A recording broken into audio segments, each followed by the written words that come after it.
രാമായണം ഭാഗം 3 ആരണ്യകാണ്ഡം. ശ്രീരാമൻ്റെ വനവാസത്തിനിടയിലുള്ള, അതായത് സീതയെ രാവണൻ തട്ടിക്കൊണ്ടുപോകുന്നത് വരെയുള്ള സംഭവങ്ങളാണ് ആരണ്യകാണ്ഡത്തിൽ പ്രതിപാദിക്കുന്നത്. കേട്ടോളൂ.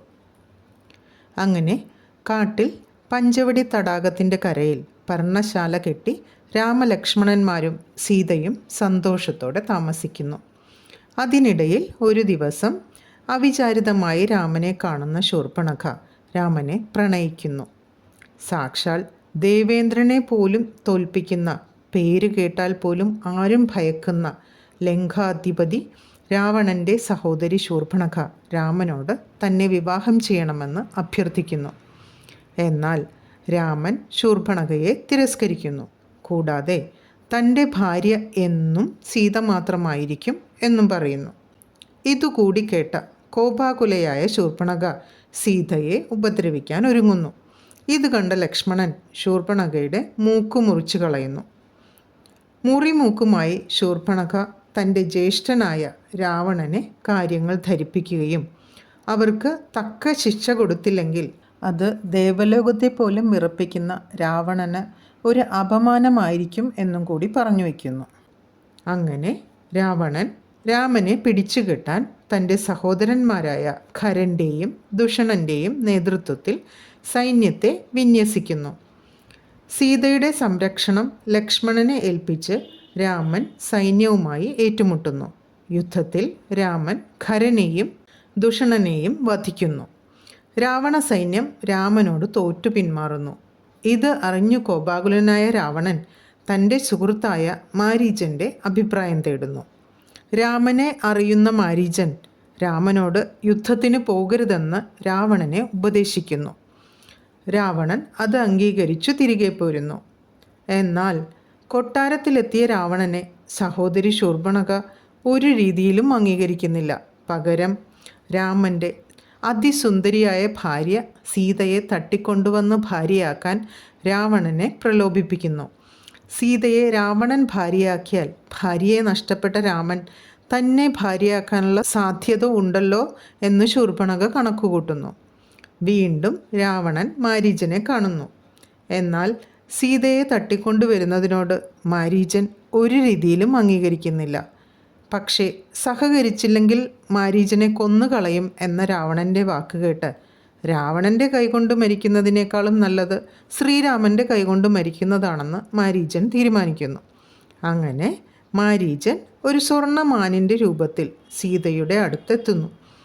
സ്വർണ്ണമാനിനെ കണ്ട് കൗതുകം തോന്നിയ സീതയ്ക്ക് അതിനെ വേണമെന്ന് ഒരാഗ്രഹം.